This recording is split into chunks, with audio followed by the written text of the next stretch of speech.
Namaste to all students. Myself JVN Sakshi Pandey, Faculty of Agriculture and Veterinary Science, and in this session we will basically talk about the biotin.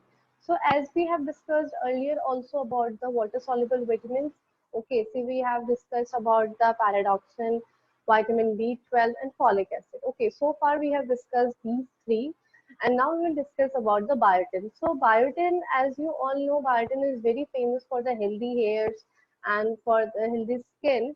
So biotin is one of your what? It is water soluble vitamins. So we have discussed earlier about the water soluble vitamins also.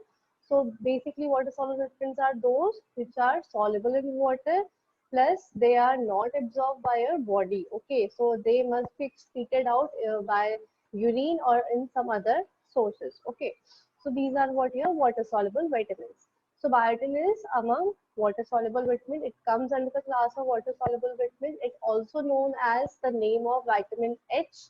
Okay, so it is also known as vitamin H or vitamin B9.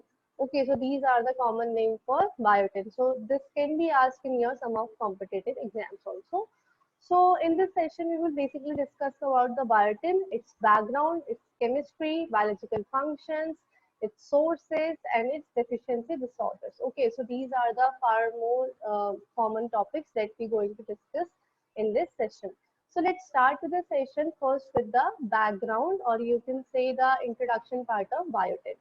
So biotin, as formerly also known as anti-egg white injury factor, okay, and vitamin H also. So this I have told you earlier also. It is also known as vitamin H. Plus, it is commonly known as anti-egg white injury factor. Okay, and now in later class, I will tell you about why it is known as anti-egg white injury factor. We will discuss in upcoming. Okay. It is a water soluble sulfur containing B complex vitamin. Okay, so this is the elaborated form of like water soluble and also sulfur containing. Sulfur containing means it contains sulfur in structure. Okay, so what is biotin? It contains sulfur containing water soluble B complex vitamin. Okay, B complex, why? Because it comes under the class of B complex vitamins. Okay, so this is also known as B complex class vitamin, plus it is sulfur containing water soluble. Okay, biotin is mainly participate in what? In your carboxylation reaction. So it is basically known as for participating in carboxylation reactions. Okay, so carboxylation reaction is basically for what? Carbon dioxide fixation. So this reaction is basically starts or basically initiated by what? Your biotin. Okay, now, the chemistry of biotin, when we talk about the structure or more chemical aspects of biotin, so biotin is also known as your B7 and it is a heterocyclic sulfur containing monocarboxylic acid. Okay, heterocycle means which contain cyclic structure and hetero means the different functional group is attached on that. Okay, if it's homo, then it says one cycle, only one cycle. Okay, one cycle or the same function group, but it is a heterocyclic sulfur containing. Okay, sulfur containing is also there and monocarboxylic acid. Mono means one single carbon unit. Okay, so one single carbon unit is there, sulfur containing is there. Okay, and it is heterocyclic compound. Okay, so this is the main three aspects of biotin. Other than this, it is amidazole derivative. Okay, so imidazole derivatives is also there in biotin and it is formed by the fusion of amidiose and theophylline ring with the valent acid side chain. Okay, so these are what your drugs containing compounds and biotin covalently bound with your amino group of lysine to form biocetin. Okay, biocetin is what that we will discuss further also. What is biocetin? Biocetin is basically what?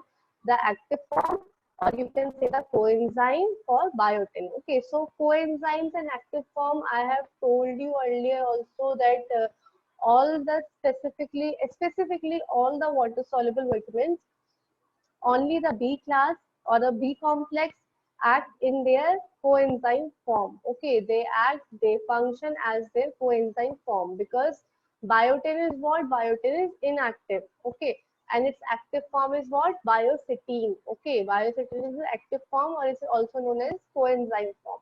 So its function as biotin. Biotin is vitamin, but it function as biotin. And biotin, how biotin is caused? How biotin is basically formed? It formed when biotin bound with amino group of lysine. Okay, so this gives the formation of what? Biotin. Okay, and biotin is a prosthetic group of carboxylase. Okay, so prosthetic group is also there. Okay, that is phosphor-containing group is also there. And now this is all with the introduction part of your biotin. Okay, so like now we will discuss about the biochemical function of biotin.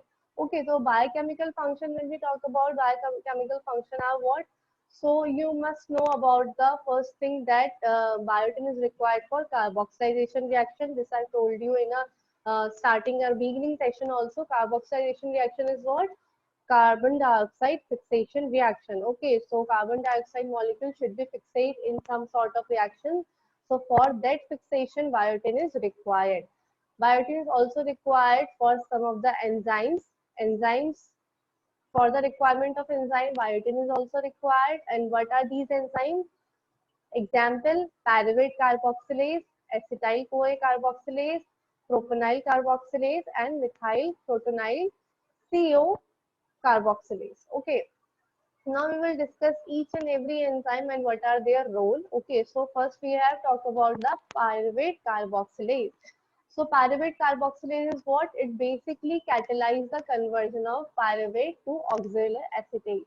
So as you have studied earlier in nutrition biochemistry also, that pyruvate to oxaloacetate is the reaction which is done on TCA cycle. Okay, pyruvate is what? It is the end product of glycolysis.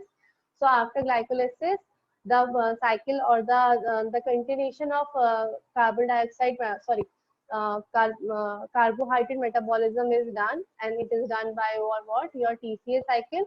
So for the entrance of TCA cycle, oxaloacetate molecule is required. So pyruvate is converted into oxaloacetate by pyruvate carboxylase, and this enzyme is basically what? This enzyme is basically formed by biotin. Okay, without the presence of biotin, this enzymes cannot be formed. And if there is any deficiency of this enzyme, then pyruvate is not able to convert into oxaloacetate. Thus, the TCA cycle doesn't takes place in your body, and it can lead to several kinds of disorders. Okay. Now the second enzyme that we have to talk about is acetyl-CoA carboxylase. So acetyl-CoA is what they do. They catalyze the formation of malonyl-CoA to acetyl-CoA. Okay. So this reaction is basically happens in what? Your beta of your fatty acid synthesis. Okay. Beta fatty acid synthesis cycle is what required this step. Okay. So this step is basically in required in your fatty acid synthesis, fatty acid metabolism. So in this, what happened that the enzyme which is acetyl-CoA carboxylase catalyze malonyl CoA to acetyl CoA. Okay, so this conversion is done by what? Acetyl CoA carboxylase. And once again, this enzyme is required biotin for the formation. So if the biotin is not present, then acetyl CoA carboxylase formation is going to be disturbed, and if it's disturbed, then the fatty acid synthesis also cannot take place. Okay, that can also lead to several kinds of deformities or disorders.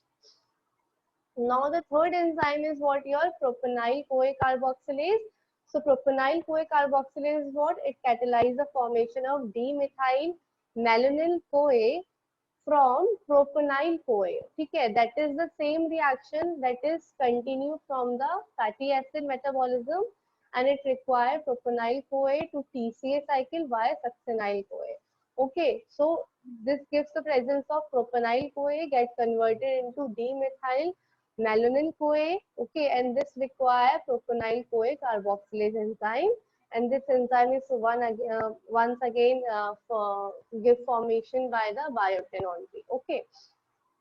Now the next enzyme is your beta methyl protonyl CoA carboxylase. So this enzyme is also useful, essential for the leucine catabolism.